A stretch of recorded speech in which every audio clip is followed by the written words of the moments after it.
Welcome to the Essence of Health Tea Time Podcast. I am your host, Dr. Shayla Toombs-Withers. As a double board certified family and obesity medicine physician with over 12 years of experience in medicine, I teach motivated individuals how to achieve their desired quality of life while preventing and reversing chronic diseases. It's tea time. In today's episode of the Essence of Health Tea Time Podcast, I have a special guest, Miss Laurel Rutledge. Laurel is Chief Navigation Officer, is a former senior HR executive with global multi-industry experience. Laurel has built teams and departments, led large-scale projects, and coached individuals from the plant floor to the boardroom. With a background in people, strategy, and analytics, internal audit, consulting, and risk management, she knows that it takes both people and strategy to build a business or career. Laurel holds a BS in accounting from the University of Houston downtown, an MBA from Indiana University, Bloomington, ESADE, Barcelona, and multiple certifications. She hosts the Rutledge Perspective, a weekly live radio show and pre-recorded podcast, and Alignment, Vision, Action on Fireside. Welcome, Laurel. Thank you so much for having me. I'm so excited to be here. I'm very happy to have you. So we will go into this. So tell me, how long have you worked within corporate America? So I was in corporate almost 30 years before I decided to start my own business. So it was a long time from starting out as accounting, and then I ended my career as a global VP of HR strategy and analytics for a chemical company. So that was quite the extensive experience there. Yes. Too. Yeah. And so what really led you down that road towards that transition? So, I got an undergrad in accounting because although I really wanted to do psychology, that's what I wanted to do. My dad, bless his heart, was like, honey, I love you, but you got to get a job when you get out. And so I had taken some accounting classes. I'm like, okay, I don't hate it and I can do it. So I'll just do that. God's plan is better than ours. And it turned out to be the thing that made me stand out as an HR leader and help me understand the business better. So I started out doing that, recognized that, that doing that same thing every month was just torturous for me. And I loved logistics. I was working in manufacturing and I loved that space, things being made tangible. And I started looking at what can I do in my MBA that's a little bit different? And so I designed a major that was operations and international business and went to IU because they had an exchange program in Barcelona. And so I did my MBA with that focus and got to finish my degree in Barcelona. And, as I came out, I started doing internal audit. And for folks coming out of school or coming out of an MBA program and they're not quite sure which department they want to go in or they're not focused, internal audit is actually a great way to go into an organization if you're a critical thinker, if you can build relationships, if you really have curiosity about the business, because you get to see the entire business, how things work, right? That's what you have to do as an internal auditor. And real internal auditors understand that it's about moving the business forward and helping understand how to make the business work better and be compliant and all that stuff too. But you are really internal consulting. And so I did that for a while. And then my dad passed away in 96. And I was like, I'm living in Michigan. I don't do that snow thing. I'm going home. And I got a call. I was calling an old mentor of mine. And he said, well, I'm at Deloitte now. Come talk to me at Deloitte. And I thought, no, because I did accounting. I am not trying to work at a big firm. I don't want to wear that blue suit, right? That white shirt, right. And he's like, no, it's not like that. We're doing all that work that you and I talked about in internal audit, all that risk management stuff. Just come talk to me. And I will never forget this. Again, sometimes we need to be protected from ourselves, right? I had a hair appointment and I went to see him on a Saturday. My hair was on top of my head. I mean, I looked nice, but I was not like done because he said, just come talk to him. And I ended up meeting the managing partner. I mean, it was like, it was just meant to be. And I spent several years there in Deloitte and then that was in Detroit. So I ended up moved to the Houston office to start the practice there, the enterprise risk management practice there. And And then Enron happened. So for those Mm. listeners who might be much younger than me, when Enron imploded, we shared a garage with them. So I actually saw that happen. I had Oh, actually wow. just interviewed with them a couple of weeks before to be in their internal audit department, and people walking out with their boxes. I mean, it was horrible. And Mm. I was a senior manager getting ready to go to beauty school, as they call it, to be a partner. And I thought, this isn't for me. The things you have to do at that time, the things you have to do to be a partner, that what have you sold for me lately? We don't care if they really need it. You just got to sell it. It just didn't work for me. And I ended up getting a job in Indiana. So I moved back to the Midwest and met the most amazing mentor who is still a mentor of mine today. Shout out to John Dickey in Florida, still a mentor of mine today, who saw me as, because I went as an enterprise risk management person for them. They were not ready for that. You have to have a certain mindset and culture to be able to truly do risk management. And he came to me one time and he said, have you ever thought about HR? I was like, what? You should ask. Right. And that's what started my HR career. And being in Texas, I'm one of the very few native Texans who came back to Texas in HR who had done union negotiations and all of those kind of things that we don't have here. We don't have really big union presence here in Texas. And so I did that for a long time, finally left there, and then went back into HR leading a group in a chemical company, because I love manufacturing, in a chemical company. And I just got tired. I got tired. I left as one of only two Black women in senior level positions in a global Mm. company of 17,000 people. Wow, that is impressive. I Yeah. just, I was tired. I was tired. Yeah. It was time to go. Yeah. Yeah, but I love a lot of what you said. With me being in healthcare, I encounter individuals from a different perspective.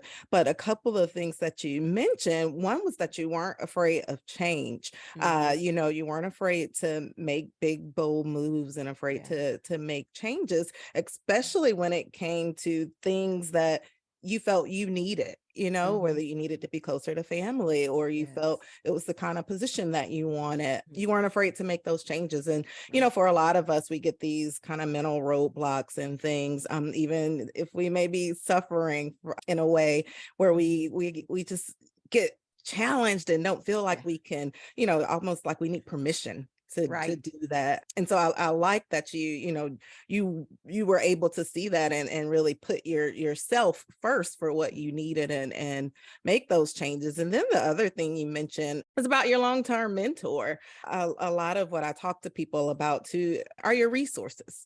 Yes. Because, we can think we're going to do all of these things, but without the proper resources, without the proper Mhm. guidance, then that can be a challenge. And so, that's great that you've been this high level executive, but yet you still have a mentor Yes. and someone that you follow, with who helped to Mhm. guide you and help to give you Yeah. great information to be a great resource to you. Mhm. Mhm. And I have several, I have him, and there was a couple other people that I met in that organization, and another one of whom is just this incredible woman who is, she just retired maybe a couple of years ago as a general counsel. She and her husband had run their own business for a while. I mean, this woman is like serious boss, and she became not only a mentor of mine but such a dear friend. And so I still will call her every once in a while and say, okay, now look, here's what I'm thinking. And we've had that relationship where there have been times in her career where she needed me, and there have been Yeah. times in mine when I needed her. And I think that's the piece about mentorship that people miss, is it is a relationship. It is Right. two-way. So if you're looking for a mentor and there's somebody you really want as a mentor, what value are you adding to them? It shouldn't Mhm. just be what they give to you. What can you give to them? And that's what builds a true mentoring relationship.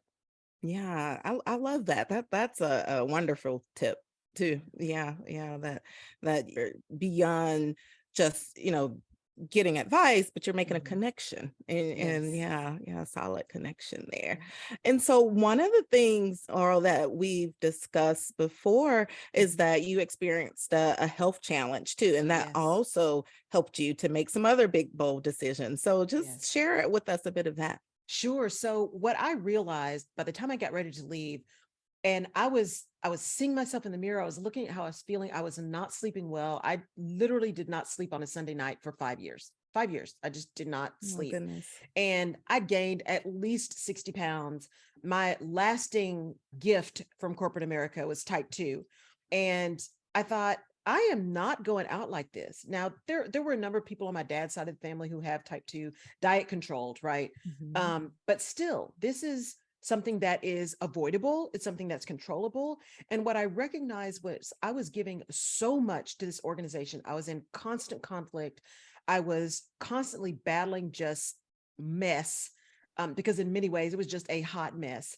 And I just decided, I went home for Christmas, December of 2016, and I was looking at my family, and I'd had a cousin tell me months before, like, are you okay? Because it doesn't seem like you're present, right? Are you really able to be present? Mm. And I wasn't. I mean, I was hanging out, but I was not present. There was always something else in my mind. And I was traveling crazy. I had agreed to 50% travel, it ended up being 80 by the time I left.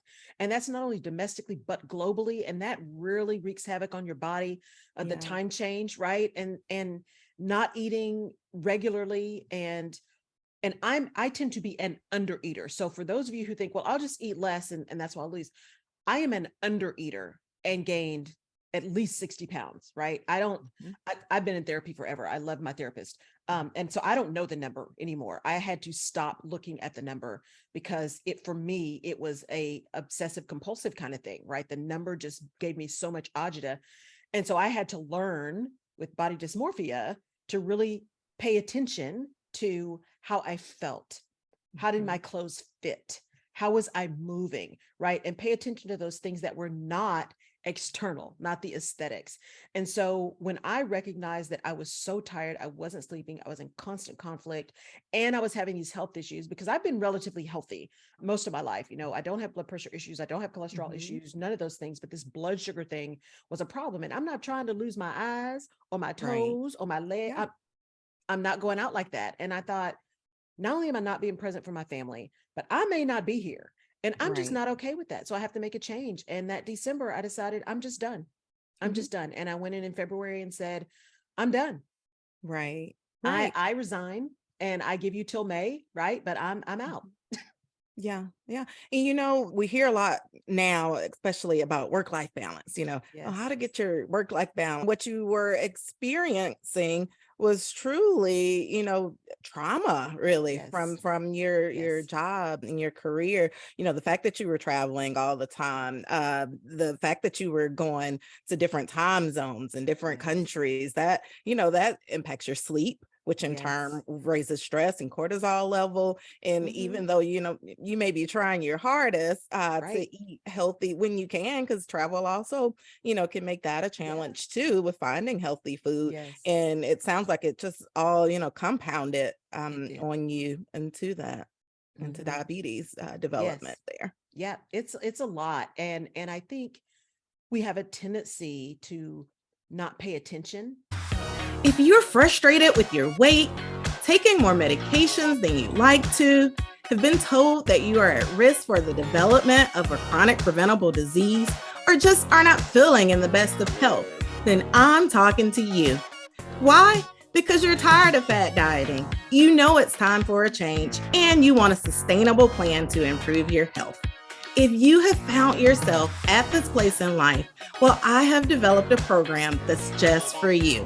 It's called The Essence of Health, and it's your prescription for transformation. My goal with this program is to give you the tools needed to create sustainable lifestyle changes within a group coaching setting, along with one-to-one individualized coaching to give you a personalized path to health that's just for you. The benefits are priceless, so join today. Head on over to eohcoaching.com to learn more. The essence of health is in you. And I tend to be extremely self-aware. And I'm one of those people that I will go to the doctor. If something's not right, Mhm. I will go to the doctor. I'm not trying to wait. Well, maybe it'll take care. Mm-mm. Look, this hurts.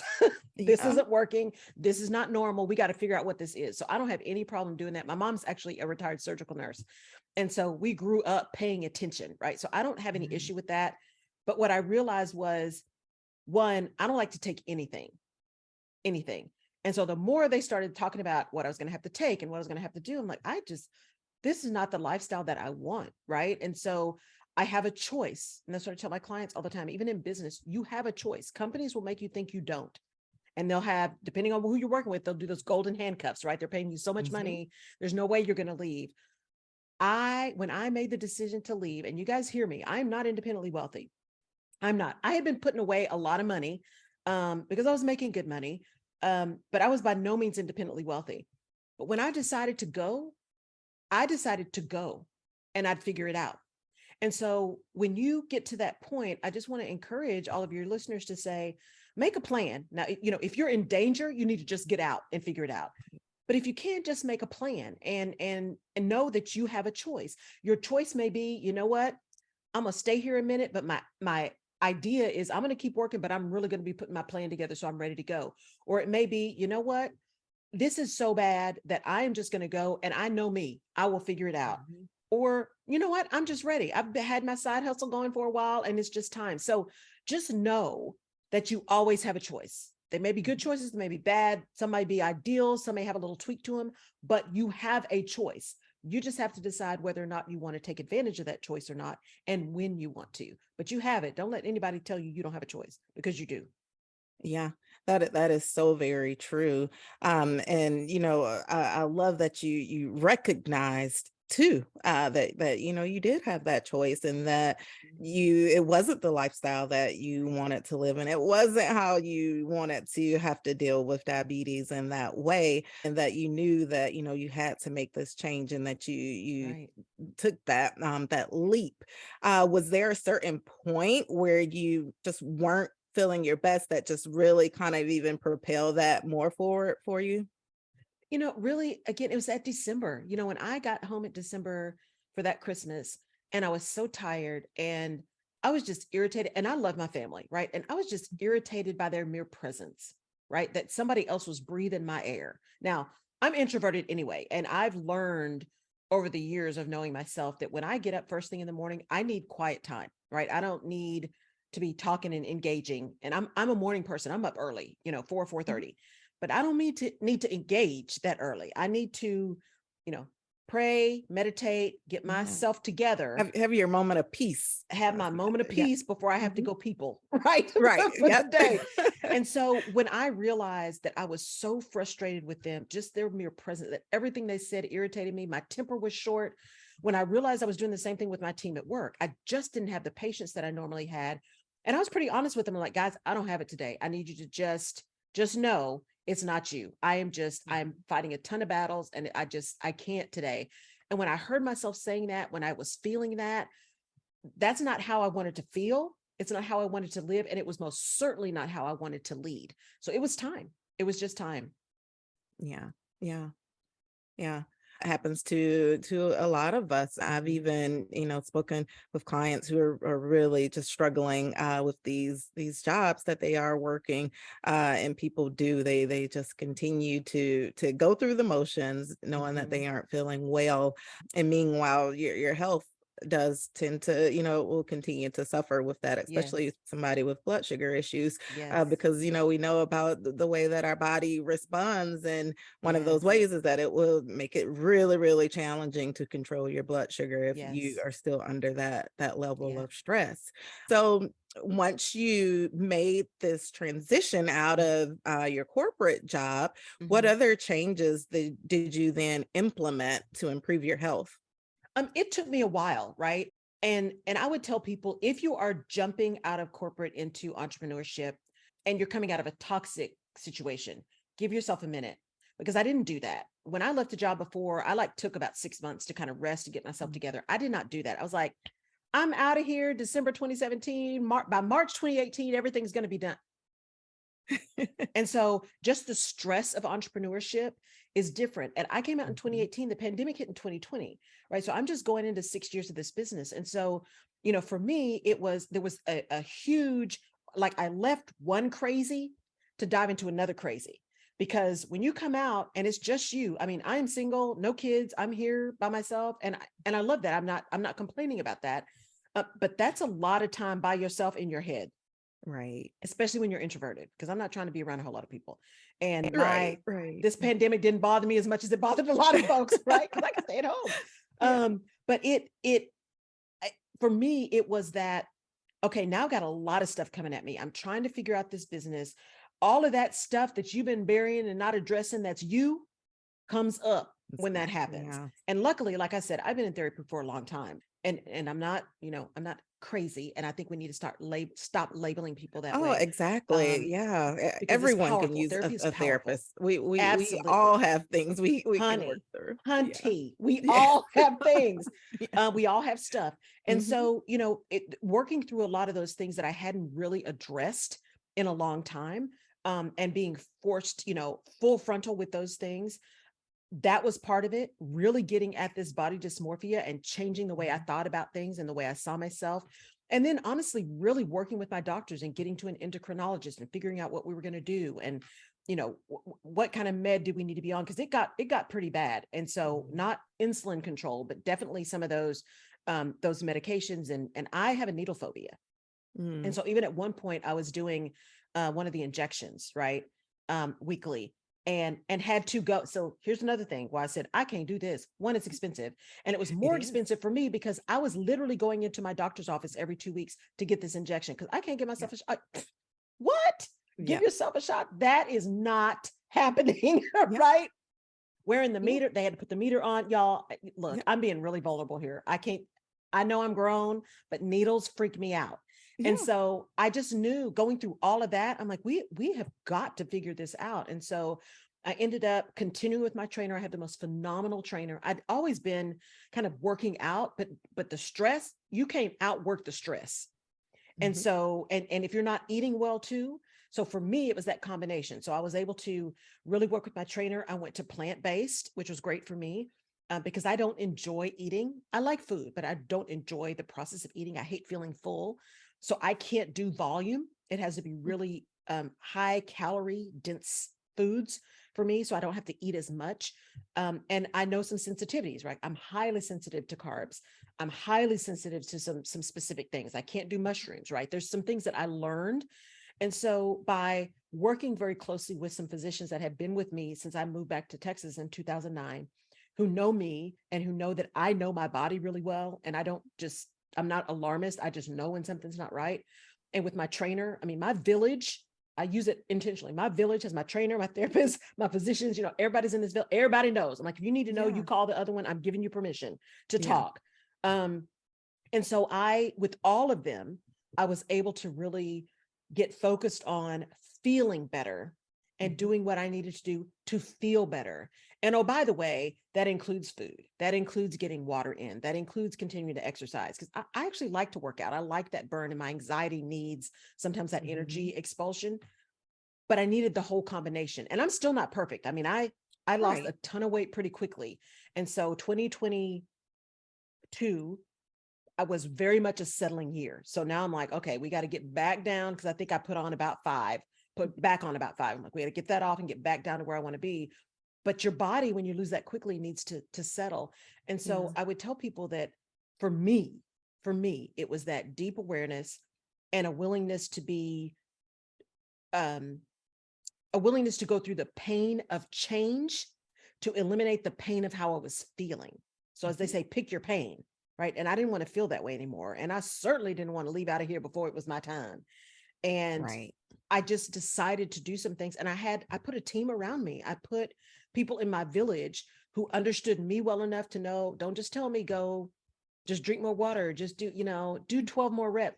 I found a trainer who understands injury, who understands weight and challenge, who knows how and when to push me, who knows how to challenge me when she can tell something is really hurting versus it's just uncomfortable. I found doctors who listen, who let me come every 2 weeks and get an injection and just charge me for a nurse's visit, right? You have to find those people around you who support your journey to health, not your journey to weight loss, not your journey to whatever, your journey to health. And that's what I found. And I just made a decision that I have a choice in how I want this life to be lived. And that means I have to do something. Yeah. And I did. Exactly. You have a team, because it does, for healthcare and for optimal healthcare, a lot of times it does. It takes a team. You Mhm. have your trainer, you may have someone, helping you with the nutrition side, then you have your doctor, and you may have another doctor, another Mhm. specialist, for something else. But it takes, all of those individuals working together, and then you as the Yes. patient too, listening to Yes. the different input from those individuals so that you can optimize your health. And so, Yes. yeah, that's definitely a really important thing that you mentioned there in terms of Mhm. having a team. One of the other things you noted on, and it's something I talk about too a lot when I give talks, is about the cost. Because a lot Yes. of times, I start talking to people about plant-based nutrition and how you should eat a healthier diet. And Yeah. it's a myth out there that people say, oh, it's so expensive to eat healthy. But like you said, you had to go to the doctor multiple times. And so all of those co-pays, all of those Yes. insurance bills, those things add up. The Yes. cost of insulin and injectable medications, Yep. those things add up, and then the cost of missed work. If you were still working corporate, Yes. you would have had to miss days. And so if you Yep. compare the cost, it's much more costly to Yep. be suffering from these things versus eating Yes. healthy and preventing or Yes. reversing these conditions. And so, yeah, good for you for, really kind of taking that bull by the horns, as they say, Yes. and taking charge of that, and Yes. and doing what you needed to Mhm. optimize your health, and to get there. Now that you implemented those changes, so how are you now since doing those things, going Right. plant-based, and sleeping better since you Mhm. left that previous type of Yeah. work and working with your trainer? How are you feeling nowadays? I do feel better, and yet it ebbs and flows. And so I think that's another thing I'm sure you talk to your patients about too is, nothing is perfect and life is life. Life Mhm. is lifing sometimes, right? And so we all have those challenges, whether you're in corporate or whether you're in entrepreneurship, you're going to have those valleys. And so there are times when I'm like, I just can't do this. I get into dorsal, right? That freeze mode where all I want to do is just sit in Mhm. bed, and I don't want to do my row, and I don't want to do my mobility, and I don't want to Yeah. drink the water because I don't consume a lot of liquids anyway. I had a doctor years ago tell me, you're going to turn into a piece of beef jerky. You got to drink some water, right? And I just don't consume a lot of liquids. And so forcing myself to do some of those things. So now, you know, I'm by no means perfect, but I do feel better. And because I did the work, I am also aware, right? I have Mhm. better triggers. I don't tend to have hunger triggers because of what I did to myself years and years ago, right? The whole bulimia thing, the anorexia thing, I just, I did all the Mhm. things. And I don't tend to have hunger triggers. So I have to pay attention and do things like having a little note on my phone that says, okay, you need to eat. I know now that my body does better and actually will let weight go when I eat every 4 hours. Right now, Mhm. I might just grab some crackers and peanut butter, or I may just do a fruit and peanut butter, or a little teeny bit of quinoa instead of rice, because quinoa is better for my blood sugar and my Mhm. system than rice. I Mhm. just need more protein when I'm doing heavy workout. I just learned those things. And I sleep better when I'm doing plant-based. And when I need more protein, I'm careful about the protein. This is not about deprivation, but it is about really being at least 95, 98% of the time kind of on your game. So I Yeah. feel much better when I do that. Mhm. And I just try when I have those moments to just say, it was a moment. It was a Right. moment. Have the Rice Right. Krispie treat. It's your birthday. Have the Rice Krispie treat, Mhm. right? Yeah. If you Yeah. find yourself doing a lot of soda, I did the way I weaned myself off of some of that, because I don't tend to drink a lot of stuff, Mhm. but every once in a while you need that carbonation. And before you know it, you're like drinking a soda every day or every lunch. So I started with, okay, well, then we're just going to get tonic water because it's still bubbly, Right. still got a Still get little that bit of sugar in fizz. it, right? And then I went to Perrier, which I love. I love sparkling Uh-huh. water. And then I went to regular water. So you just kind of you find your way to Right. wean yourself off. But when I do that, I feel better when I'm paying attention, when I'm working out regularly, when I'm doing my row. And when it tires me out, that helps me sleep better. Right. Yeah. Yeah. Yeah. You said there, one, life happens. Life definitely Yes. happens, and life definitely will happen as long as we're living. It will. Yes. But the key there is sustainable Mhm. tools. So for Yes. you, it sounds like even when you get those challenging times where you may not necessarily be on, that track Right. to where you were, you still already have those tools in your tool Yeah. belt that that will get you back to feeling Yes. your best, as you felt Right. before, and that will get you back to optimizing maximizing your health. And that's one of the things, that I really like to focus on with my clients is sustainability with that. Because like, we said, it's not about, biggest loser, losing as much weight as you can and these things. It's about health and about preventing and reversing these chronic diseases and keeping you at a state of health and wellness, and just, really having those sustainable tools there.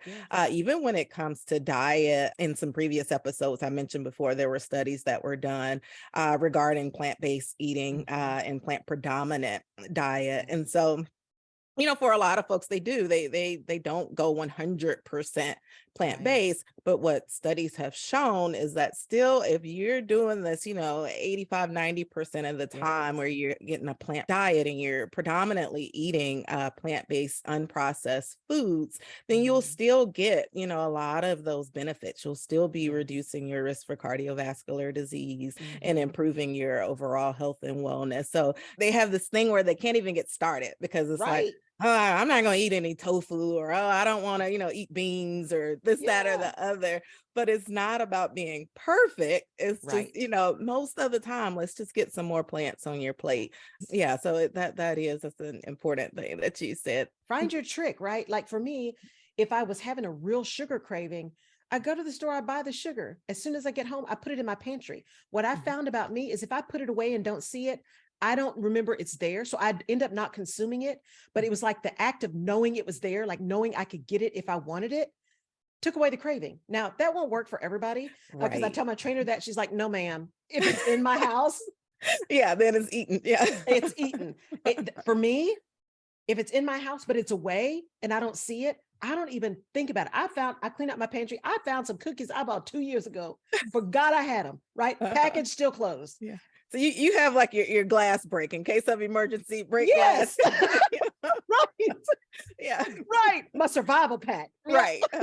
Yeah.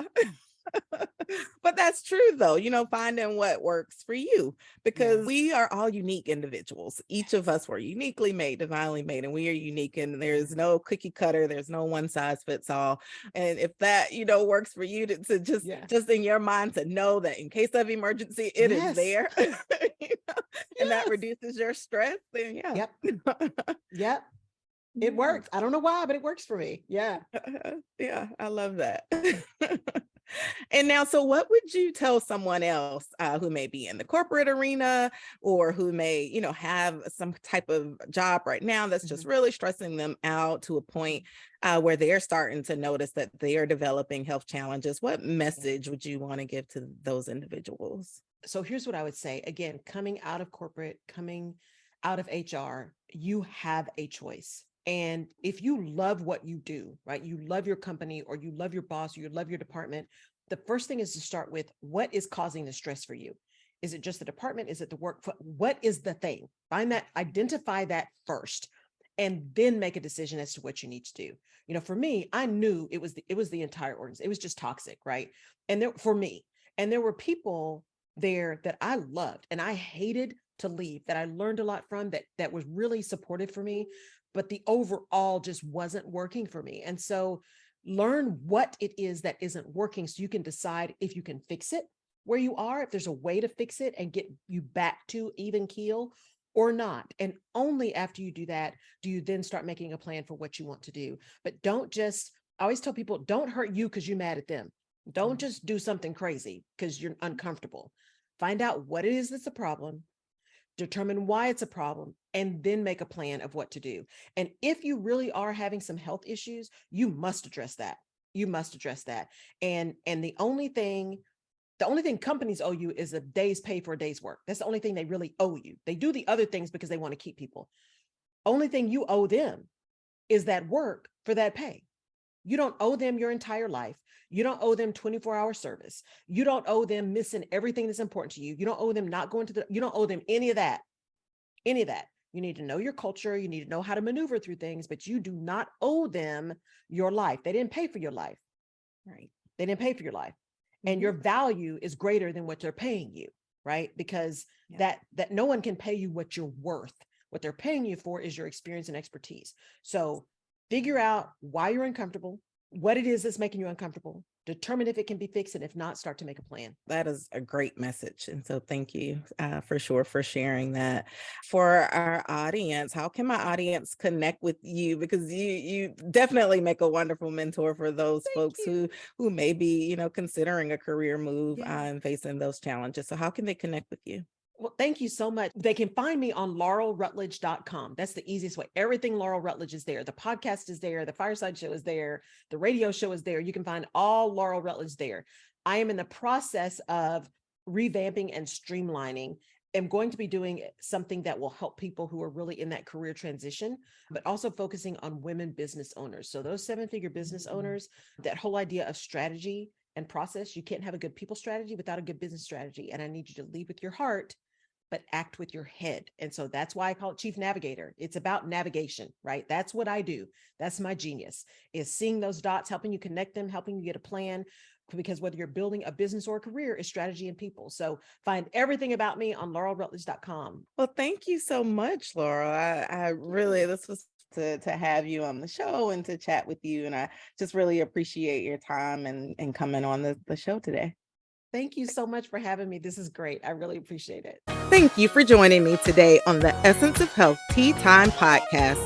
Click the subscribe button on your favorite podcast platform so that you never miss a moment of the Essence of Health Tea Time podcast. Check out the show notes to obtain your free tips for healthy living guide to get you started on your health and wellness path. Follow me on social media at Essence of Health Wellness Clinic on Facebook, Instagram, and YouTube, and at dr.tw@EOHWC on TikTok. Interested in becoming a member of the Essence of Health coaching program? Well, head on over to www.eohcoaching.com. The essence of health is in you.